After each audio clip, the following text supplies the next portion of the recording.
let's talk about something that almost nobody in the meat-based or carnivore community really wants to hear. And that's what actually happens when a beautiful steak hits extremely high heat.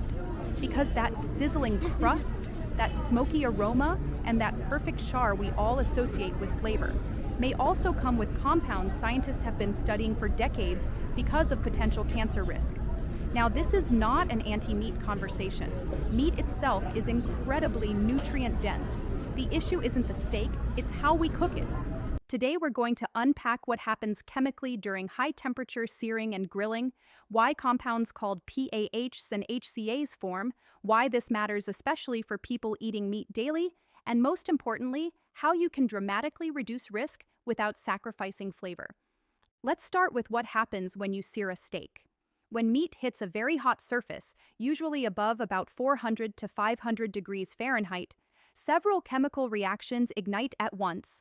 The most famous is the Maillard reaction, the process that creates the browned crust and deep savory flavors we love. The reaction itself isn't the problem. In fact, it's responsible for much of cooked food's appeal. But as temperatures climb higher, two separate pathways begin producing compounds that scientists pay close attention to. By the way, if you're finding this video helpful, don't forget to like, subscribe, and hit that notification bell for more content like this in the future. One pathway involves smoke. When fat and meat juices drip onto an open flame or superheated grill surface, they don't just cook, they burn and thermally decompose. This process creates smoke loaded with chemical fragments known as polycyclic aromatic hydrocarbons, or PAHs. These compounds rise with the smoke and stick to the surface of the meat, especially areas that become heavily charred. But there's a second process happening at the exact same time, and this one occurs directly inside the meat itself. When muscle meat is exposed to very high temperatures, especially during pan searing or grilling, naturally occurring components of meat, amino acids, sugars, and a compound called creatine react together. Under intense heat, they rearrange chemically and form substances known as heterocyclic amines, or HCAs. Unlike PAHs, which arrive from smoke coating the meat's exterior, HCAs are created within the browned crust itself. So the same reaction that gives steak its rich, savory flavor also creates small amounts of these mutagenic compounds when temperatures become excessive. HCAs form most rapidly when surface temperatures exceed roughly 300 degrees Fahrenheit and cooking times are prolonged, particularly when meat is cooked well done or heavily blackened. In other words, the darker and longer the sear, the greater the opportunity for HCA formation. Now here's why scientists care about HCAs. In laboratory studies, certain HCAs have been shown to be mutagenic, meaning they can damage DNA after being metabolically activated in the body. Just like PAHs, HCAs aren't always harmful in their original form, but once consumed, liver enzymes attempt to break them down, and intermediate compounds produced during detoxification can interact with DNA. Over long-term exposure, repeated DNA damage may increase cancer risk, particularly in tissues exposed to dietary compounds such as the colon.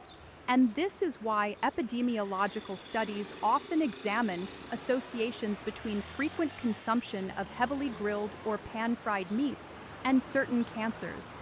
Again, the key word is exposure level, not occasional steak dinners. For someone eating meat multiple times daily, cooking method becomes part of the health equation. Here's an important distinction that often gets lost online. High heat itself isn't automatically dangerous. Browning is not the enemy. Flavor chemistry and risk chemistry simply begin to overlap when heat becomes excessive and prolonged. Golden brown and lightly crisp surfaces contain far fewer HCAs than blackened or charred ones. So the goal isn't avoiding cooked meat, it's avoiding overcooked surfaces. Let's talk about how to reduce both PAHs and HCAs without giving up flavor. First, minimize smoke exposure. Since PAHs largely come from burning fat, avoiding direct flame contact makes a huge difference. Using indirect heat zones on a grill prevents fat from dripping directly onto flames and dramatically reduces smoke deposition. Second, flip steaks more frequently. Old grilling wisdom says flip once, but frequent flipping actually prevents surface temperatures from climbing too high. This lowers HCA formation while still allowing browning to occur.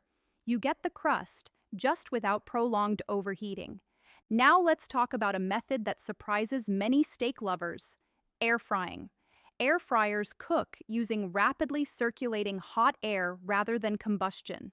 There's no open flame and far less smoke production, which means fewer PAHs forming. At the same time, temperatures remain controlled and even, reducing the hot spots that promote excessive HCA formation. You still get Maillard browning, the flavor reaction, without pushing the chemistry into the burn zone. Many people find that finishing a steak in an air fryer after gentle pre-cooking creates an excellent crust with less charring and remarkably consistent results. Another powerful strategy is reverse searing. You slowly cook the steak first at a low temperature, around 225 to 275 degrees, until it nearly reaches its final internal temperature. Then you apply a very short, intense sear, lasting maybe 30 to 60 seconds per side. Because HCA formation depends heavily on time at high temperature, shortening that exposure window dramatically reduces formation while preserving flavor. Short heat exposure, same steakhouse experience. Marinades help too, and this part surprises many people. Marinades containing antioxidant-rich ingredients like garlic, rosemary, thyme, or acidic components can significantly reduce HCA formation during cooking. These antioxidants interfere with chemical reactions that generate mutagenic compounds at the meat's surface. Even simple seasoning applied ahead of cooking can provide measurable protection.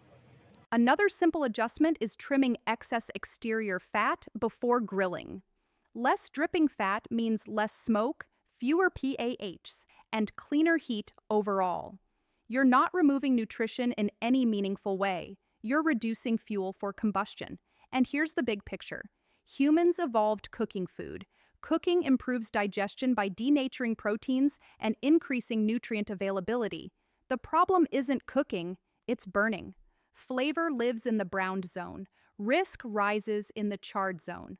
For people following carnivore or meat-heavy diets, this becomes especially relevant because exposure frequency is higher. Cooking technique becomes part of dietary optimization. You don't need to abandon steak. You just need to cook it intelligently. Favor indirect heat. Use reverse searing. Flip more often. Avoid heavy charring. Consider antioxidant seasonings. Experiment with air frying or controlled temperature cooking. Small adjustments repeated daily can meaningfully reduce long-term exposure. Ultimately, the question isn't whether meat is healthy.